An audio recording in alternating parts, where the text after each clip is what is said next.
ನಮಸ್ಕಾರ ಸ್ನೇಹಿತರೆ, welcome back to my channel. ಹೆರಿಗೆ ಆದ ನಂತರ ಬಾಣಂತಿಯರ ಆರೈಕೆ ಹೆಂಗಿರ್ಬೇಕಂತ ಹೇಳಿ ಈ ವಿಡಿಯೋದಾಗ ಐತಿ.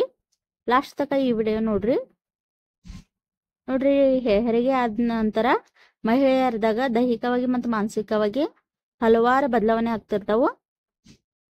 ತಾಯಿ ಅಂತ ಹೇಳಿ ಅದೊಂದು ಅದೃಷ್ಟ ಸೂಟು ಇದ್ದಂಗ. ಮಗು ಜನನ ಆದ ನಂತರ ತಾಯಿ ಬಾಣಂತಿ ಆಗ್ತಾಳು. ಅಲ್ಲಿಂದಲ್ಲ ಬಾಣಂತನ ಸ್ಟಾರ್ಟ್ ಆಗ್ತತಿ. ಬಾಣಂತನದ ಅವಧಿ ಅವ್ರವ್ರ ದೇಹದ ಪ್ರಕೃತಿಗೆ ಅನುಗುಣವಾಗಿರ್ತೈತಿ. ಮತ್ತ ತಾಯಿ ಶರೀರ ಗರ್ಭಧಾರಣೆಕಿಂತ ಫಸ್ಟ್ ಹೆಂಗಿರ್ತೈತಿ, ಅವರ ಮನಸ್ಥಿತಿ ಮತ್ತ ಮುಂಚಿನ ಸ್ಥಿತಿಗೆ ವಾಪಸ್ ಹೋಗುತಕ ಅವ್ರ ಬಾಣಂತಿ ಅಂತ ಹೇಳಿ ಕರೀತಾರು. ಅದಕ್ಕ ಬಾಣಂತನ ಅಂತ ಹೇಳಿ ಕರೀತಾರು. ಹೆರಿಗೆ ಆದ ನಂತರ ದೈಹಿಕವಾಗಿ ಅಷ್ಟೇ ಅಲ್ಲದ ಮಾನಸಿಕವಾಗಿ ತಾಯಿ ಶರೀರದಾಗ ಬದಲಾವಣೆ ಆಗ್ತಿರ್ತಾವು. ಶರೀರದ ಆಕಾರ ಕೂಡ ಬದಲಾಗ್ತಿರ್ತೈತಿ. ಮತ್ತೆ ಹೊಸ ಜವಾಬ್ದಾರಿಗಳು ಕೂಡ ತೆರೆದುಕೊಳ್ತಾವು. ಹಾಲಿನ ಸಾಕ ಸಿದ್ಧವಾಗಿರ್ಬೇಕು.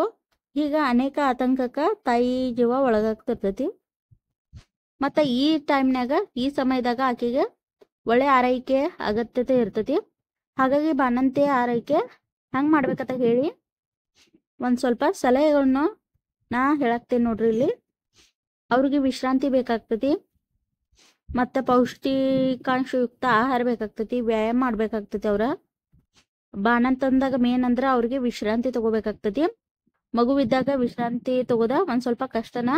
ಆದ್ರೂ ಅವ್ರ ಮಗು ಪದೇ ಪದೇ ಹೇಳುದ್ರಿಂದ ತಾಯಿ ನಿದ್ದೆ ಸರಿ ಆಗ್ತಿರಂಗಿಲ್ಲ. ಹಂಗಾಗಿ ಮಗು ಮಲಗಿದ್ದಾಗ ತಾಯಿ ಕೂಡ ಮಲ್ಕೋಬೇಕಾಗ್ತತಿ. ಆಗ ಒಂದ್ ಸ್ವಲ್ಪ ನಿದ್ದೆ ಸರಿ ತೂಗಿಸ್ಕೊಳ್ಬೇಕಾಗ್ತತಿ.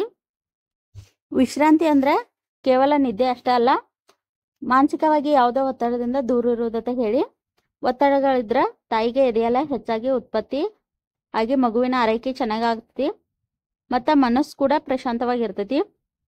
ನಮ್ಮ ಆರೋಗ್ಯ, ಮಗುವಿನ ಆರೋಗ್ಯ ಕೂಡ ಚೆನ್ನಾಗಿರ್ತೈತಿ. ನೋಡ್ರಿ, ಅವ್ರಿಗೆ ಪೌಷ್ಟಿಕಾಂಶಯುಕ್ತ ಆಹಾರ ಕೊಡ್ಬೇಕಾಗ್ತೈತಿ. ಇದು ನೋಡ್ರಿ, ಇಲ್ಲಿ ಆಳ್ವಿ ಮಾಡೈತಿ. ಮಾರ್ನಿಂಗ್ ಅವ್ರಿಗೆ ಖಾಲಿ ಹೊಟ್ಟೆಲೆ ಈ ಆಳ್ವಿ ನೀವು ಕೊಡ್ಬೇಕು. ಇದ್ರಾಗ ನೀವು ಬೇಕಂದ್ರೆ ಒಂದ್ ಚಮಚ ಸಕ್ಕರೆ ಯೂಸ್ ಮಾಡ್ಕೋಬಹುದು. ಅಷ್ಟೇ ಅಲ್ದ ಬಾಣಂತಿಯರ ಆರೈಕೆ ಭಾಳ ಕಾಳಜಿ ವಹಿಸ್ಬೇಕಾಗ್ತತಿ. ಏನ್ ಆಹಾರ ಕೊಡ್ಬೇಕು, ಏನ್ ಆಹಾರ ಕೊಡಬಾರ್ದು, ಇದನ್ನೆಲ್ಲ ನೀವು ತಿಳ್ಕೊಂಡಿರ್ಬೇಕಾಗ್ತತಿ. ಮುಖ್ಯವಾಗಿ ಮೇನ್ ಅಂದ್ರ ನೀರು ಕುಡಿಬೇಕಾಗ್ತತಿ. 3 ರಿಂದ 4 ಲೀಟರ್ ನೀರ ಅತ್ಯವಶ್ಯಕ ಇರ್ತೈತಿ. ಹುಡುಗ ಆಗ್ಲಿ ಹುಡುಗಿ ಬೇಬಿ ಆಗ್ಲಿ ಅವ್ರ ನೀರು ಕುಡಿಬೇಕಾಗ್ತತಿ.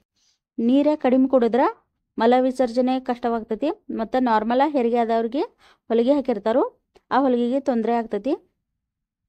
ಮತ್ತು ನೀರು ಹೆಚ್ಚು ಕುಡಿದ್ರಿಂದ ಎದೆ ಹಾಲು ಕೂಡ ಹೆಚ್ಚಾಗ್ತಾವು. ಮತ್ತು ಅವರ ಊಟದಾಗ ಸಪ್ಪಗಿದ್ದ ಊಟ ಕೊಡ್ಬೇಕಾಗ್ತತಿ. ಜಾಸ್ತಿ ಖಾರ ಏನು ಕೊಡಬಾರ್ದು. ಇಲ್ಲಿ ನೋಡ್ರಿ, ಚಟ್ನಿ, ಸಪಾನ್ ಬೇಳೆ ಇಂಥದ್ದು ಕೊಡಬೇಕು. ಆ್ಯಪಲ್ ನೋಡ್ರಿ, ಟ್ಯಾಬ್ಲೆಟ್ ಇರ್ತಾವ ಅವ್ರಿಗೆ. ಇವೆಲ್ಲದರ ಜೊತೆ ಅವರ 3 ತಿಂಗಳ ಕಬ್ಬಿಣ ಮತ್ತು ಕ್ಯಾಲ್ಸಿಯಂ ಕೊರತೆ ನೀಗಿಸಕ ಡಾಕ್ಟರ್ ಟ್ಯಾಬ್ಲೆಟ್ ಕೊಟ್ಟಿರ್ತಾರೋ ಅವನ್ನ ಟೈಮ್ ಟು ಟೈಮ್ ತಗೋಬೇಕಾಗ್ತತಿ. ಬಾಣಂತಿಯರಿಗೆ ಒಂದೇ ಥರ ಊಟ ಕೊಡಬಾರ್ದು. ಆಗಾಗ ಒಂದು ಸ್ವಲ್ಪ ಚೇಂಜ್ ಮಾಡ್ಕೋತಿರ್ಬೇಕು. ಹಿಂಗಾಗಿ ಇಲ್ಲಿ ನೋಡ್ರಿ, ಗಜರಿ ಚಟ್ಟ ಹಿಂಗ ಏನಾರೇ ಬೇರೆ ಬೇರೆ ಏನಾರೇ ಕೊಡ್ಕೋತಿರ್ಬೇಕು ಅವ್ರಿಗೆ. ನೋಡ್ರಿ, ಇಲ್ಲಿ ಬ್ಯಾಳಿ ಮತ್ತು ಗಜರಿ ಚಟ್ಟ ರೊಟ್ಟಿ ಇವರಿಗೆ ಕೊಡಾಕತ್ತಿದೆವು.